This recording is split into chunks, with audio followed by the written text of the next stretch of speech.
Good day and welcome to Mental Health and You. I'm your host, Cynthia Timms.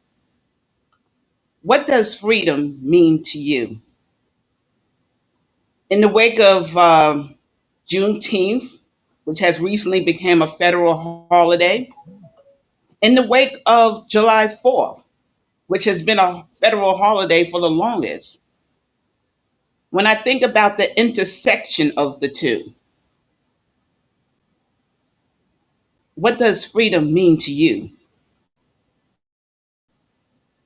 as a person of color, as an activist, as an educator, as an artist? How has it shaped or reshaped your work, your life, your place in society, in this American society, in the society of human beings and humankind? I should say not only American, but worldwide. And in the Bronx, this always comes back to the Bronx, our community. To help me sort all of this out, if possible, I welcome Daniel Laranzato, artist, activist, educator. Daniel, welcome to Mental Health and You. Thank you, Cynthia. You're very welcome. Well, you heard my introduction. I Hopefully, you did. heard my introduction because your sound is so good. I heard it You loud and know, clear, and and it startles me. Last night I went to a powwow okay. of Thunder Nation Oh, First in People Queens. And in was Queens. it in Queens? It's Queens, Yes, I heard Queens about Park. that. Yes. How Yeah, was it? it was. There are no words for me to explain Mm, right now. It should be a show actually, because as an American, you're talking about freedom. I yes. feel like I've been robbed. I Mm, feel like I got dissed. I'm from the Bronx, and we don't like getting dissed, and so right. nobody likes getting dissed. But culturally, historically, spiritually, just it just was like, why aren't we? Why didn't we get this information? Why aren't we participating in the original people's culture? When you And say the so original people, Daniel, we're talking about Native Americans? Native American, well, a Native American is also a Black American, and, Yes, indeed. a brown You know, American. I Daniel, mean, Daniel, I just want to touch on something. When you say, why didn't we celebrate? Sometimes I wonder when General Granger came through in Galveston in 1865 and announced to the enslaved people in that area that you were now free. 2 years after the right. Emancipation Proclamation, I wonder how they felt. I know there was no social media, no TV, no ESPN, no Bronxnet back then. To get that message 2 years after the fact, my goodness, you got to be feeling a certain way. I mean, but back to your thought. I just had to put that out there. Yeah, I But mean, go ahead, it's all the proceed. same. It's all the same experience. Yes. And when I was growing up in the Bronx, I grew up at basically on 239th Street and Richardson Avenue, and it was sort of Okay. a valley that went into Yonkers. And Mm-hmm. I used to stand there, and I still have these emotions and feelings in different places in parts of Mm-hmm. Connecticut, where I felt displaced and alienated and not connected to this environment, even though I was born and raised there, and Yes. and I was always confused by it. Mm-hmm. And so it was like, what? Where am I? How did I get here? I mean, I'm displaced. I wound up calling Indeed. it. I was displaced by someone else's dream, and so uh, freedom to me has always been an anomaly. It's a kind of a construct like races, and so It's a conflicting. It's a conflicting. I it's always always felt for conflicting. me it was interesting as an artist, as a woman of color. I always felt a certain conflict To be free, what exactly was did that mean to me? Yes, I know I was free to walk anywhere, almost anywhere I wanted to walk, and do almost anything I wanted to do, express my art almost any way I wanted to express it. But still, there was always that something in the back of my head. Yes, you were kidnapped. Yes. You were intergenerationally dealing with trauma and not Mm-hmm. understanding your place an environment that you're not you were not native to. You had to. Your language was taken from you. Yes. Your music was taken from you. The drums were taken from you. The food Yes. was taken from you. Your religion was taken from you. And then all of a sudden, Yes. what came out of that insanity is a whole nother human being, the African American, and this incredible something that was born from all that pain and suffering that we call American culture. It's really phenomenal, Mm-hmm. and I wish those who are haters and white supremacists, to be very clear about it, that they would understand that they're participating in something and their freedom is based on that idea. You know, Absolutely. it's a very powerful experience to understand one's place in this culture in America. And you know, it's kind of funny because America is named after Vespucci, Americo Vespucci, or Vespucci Americo, whatever. But no, it's the other way around. And it's an Italian guy who gives the name to America. Was speaking an oppressor's language, and I'm speaking English. I didn't choose to speak English. I was taught that. And I'm only a Mm-hmm. one. I call myself a 1.5 American generation American. And so I'm still not integrated into the culture. And I was born and raised there and given this language. And freedom is it's a construct. Someone has Yes. constructed the idea of this notion of freedom, and then I have to make a pledge to something that I'm not quite sure I want to make that pledge to.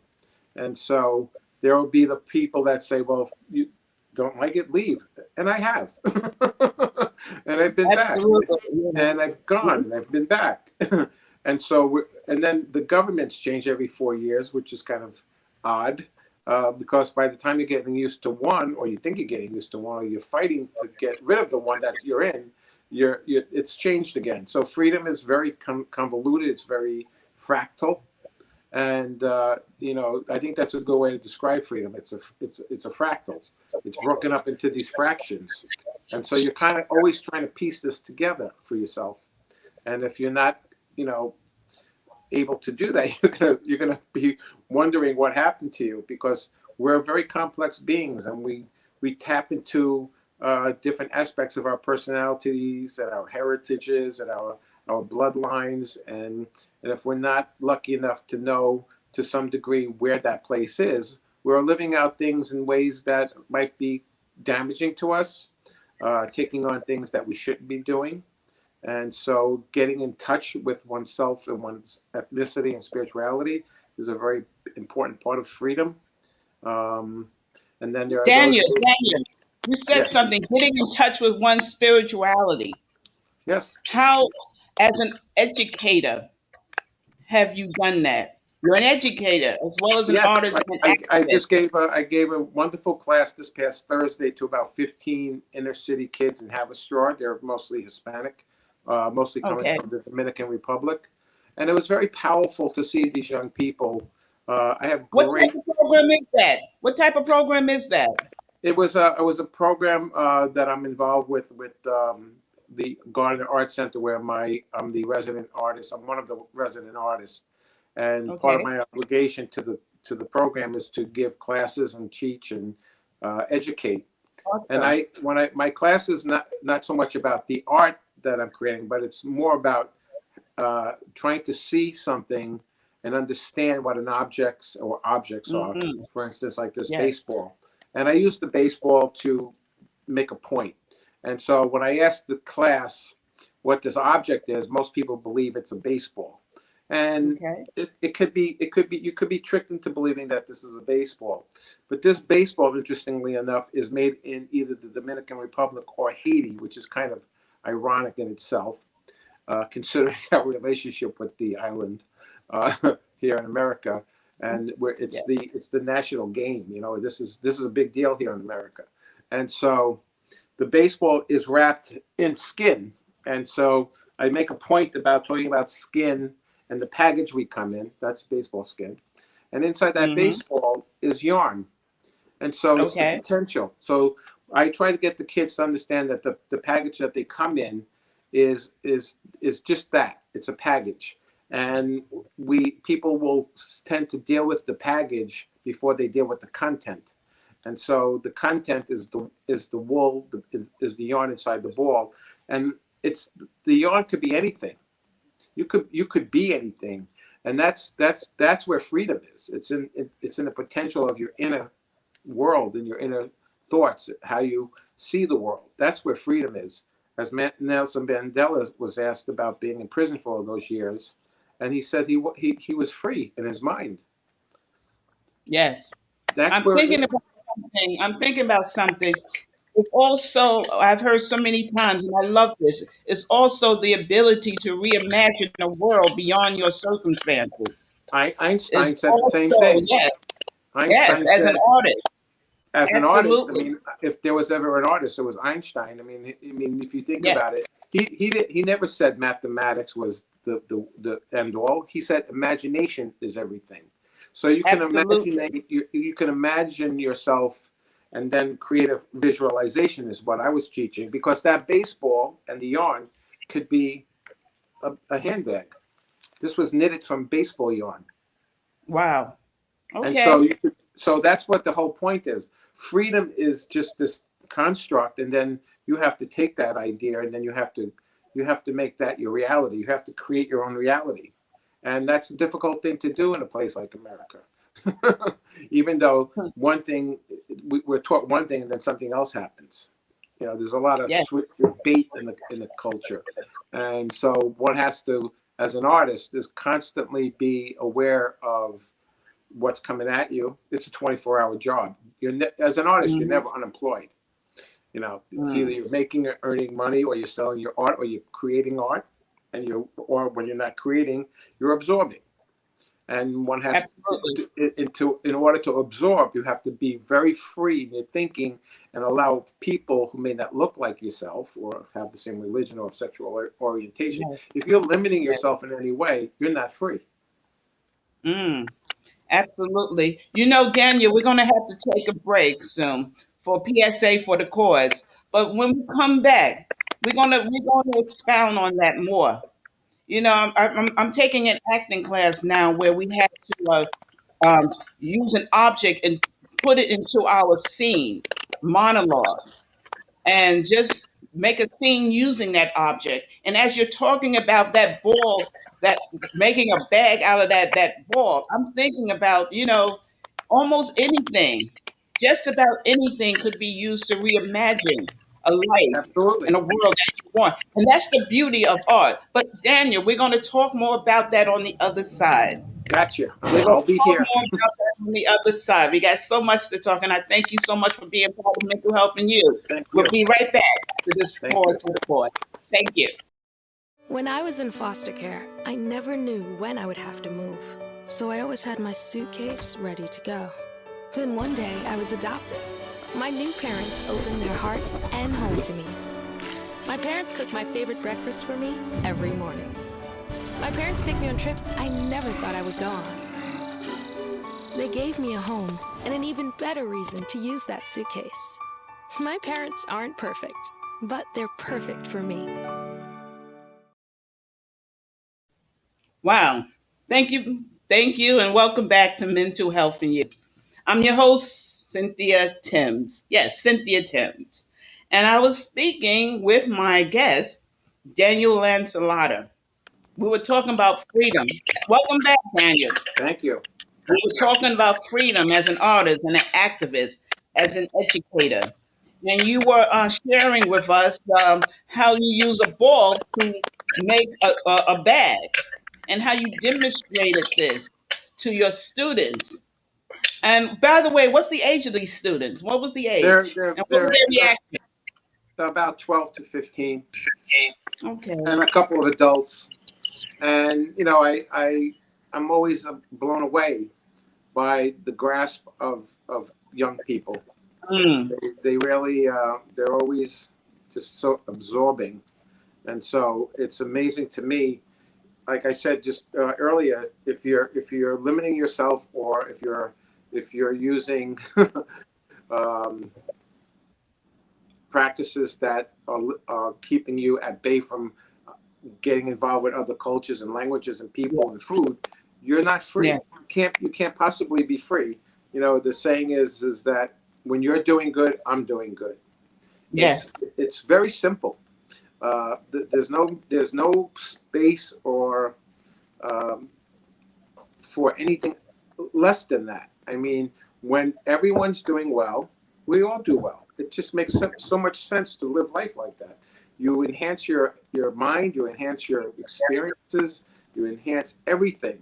I'm an experiential person, and I'm a hands-on person, and I used to teach cooking back in the day. I was a chef educator, and I would ask kids if they liked anchovies, and most of them said no.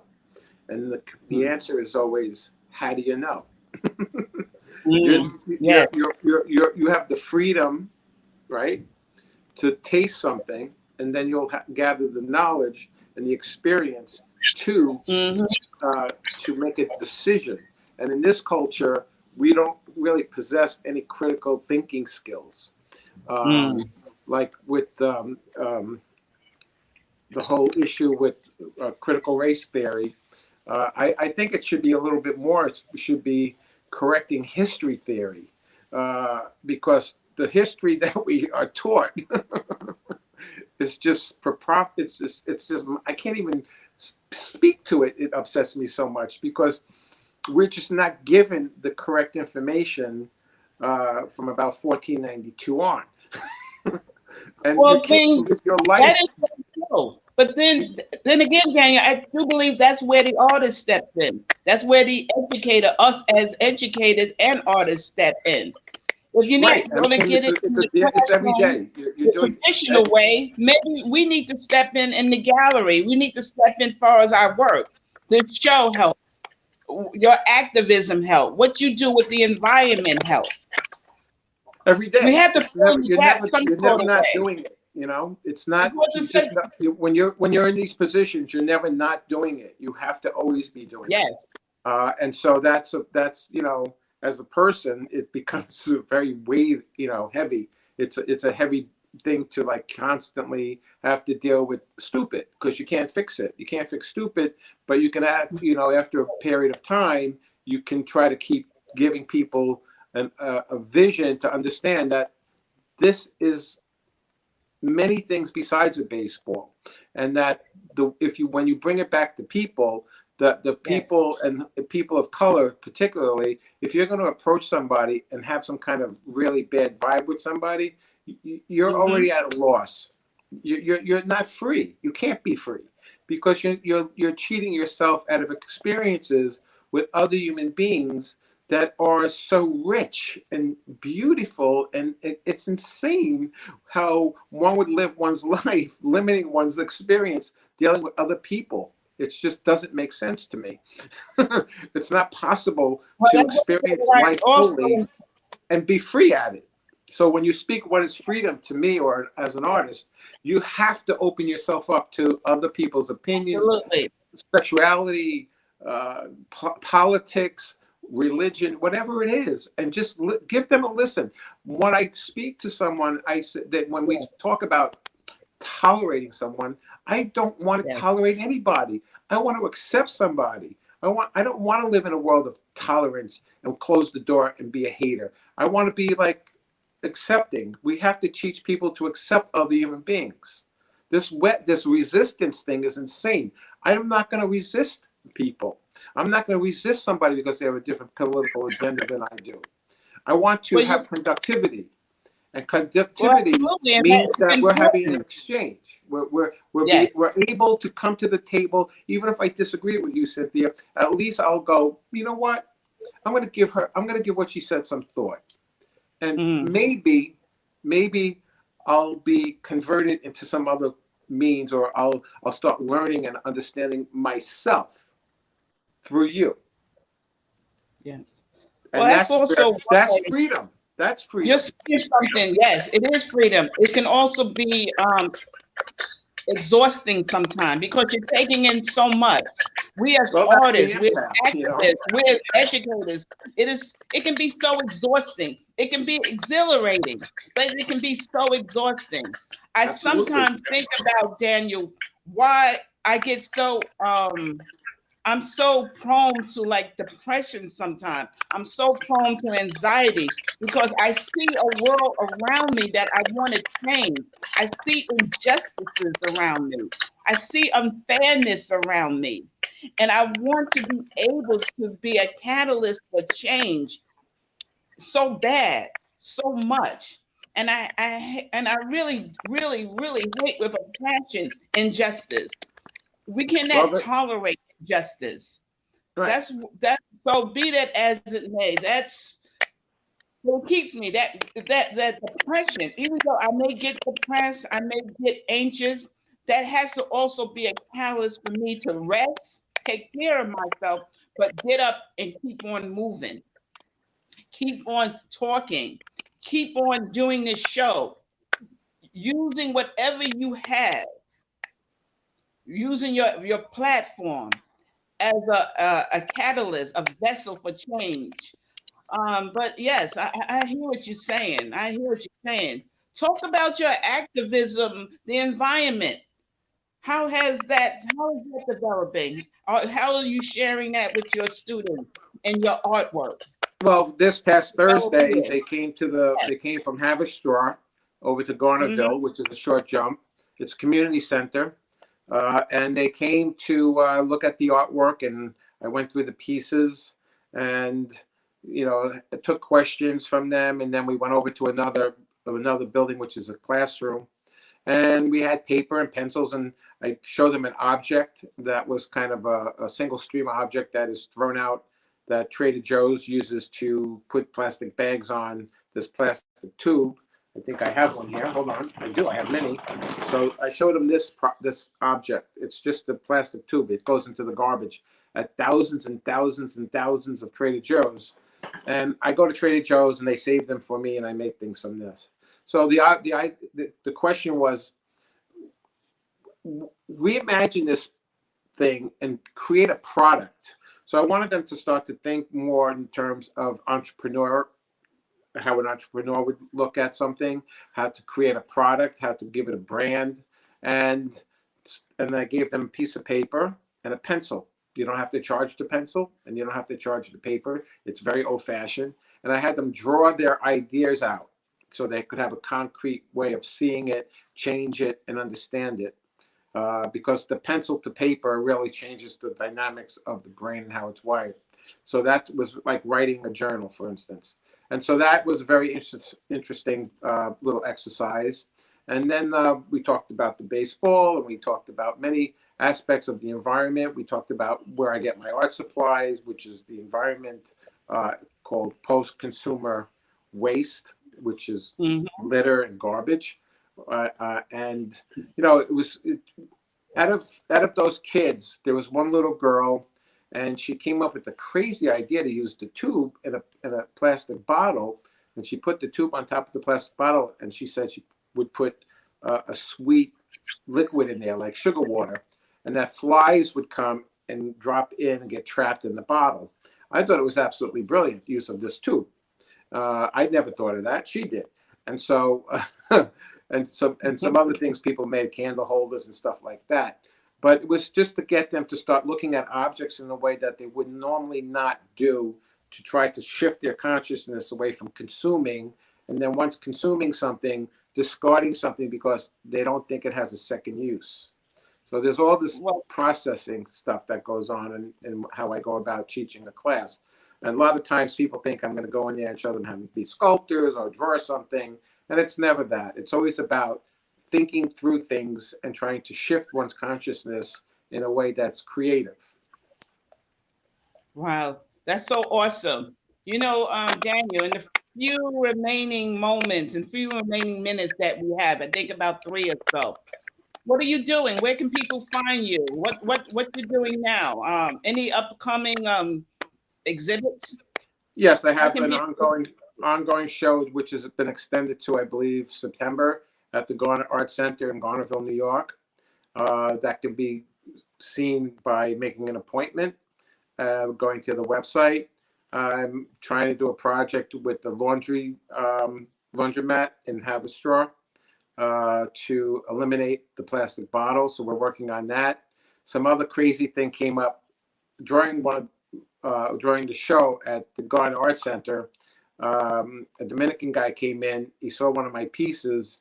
He was blown away by it, very touched. It's called American History: The Middle Passage, and he just stood there with his hand on his heart. And I came over and he says, "Can I hug you?" And I said, "Absolutely," because that's what this is all about. One thing led to another. Turns out he has some land in the Dominican Republic and he wants to become a sustainable farmer. And on Thursday, my curator just happens to know a young woman who went back to DR who happens to be a farmer. His land is, he has about 200 acres of land. And they connected, and she's going to go see the Mhm. property to perhaps start growing food on that property while he's here in the States. So that was like a big, gigantic thing that happened on Thursday.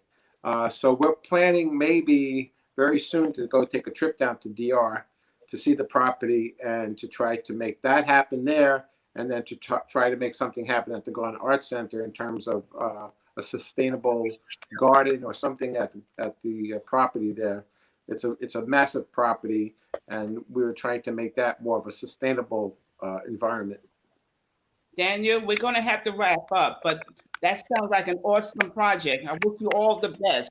We're going Thank to you. have you back on. You're almost becoming a regular. But as we go on, as we end, I think about one of my favorite sermons. What's in your hand? I think about in artists, activists, educators. Think about what's in your hand. A pen, a book, a ball of yarn, a baseball. What can you do with what you get? How can you reimagine beyond your circumstances? Exactly. But until next time, this has been Cynthia Timms from Mental Health and You. Go reimagine yourself. Daniel, thank you so much again for being part of the experience of Mental Health I and love You. it. I love being Until there, next and thank time, you again for having me. reimagine. Have a great Reimagine. day. Enjoy your weekend. Good Thank you. night. Good night.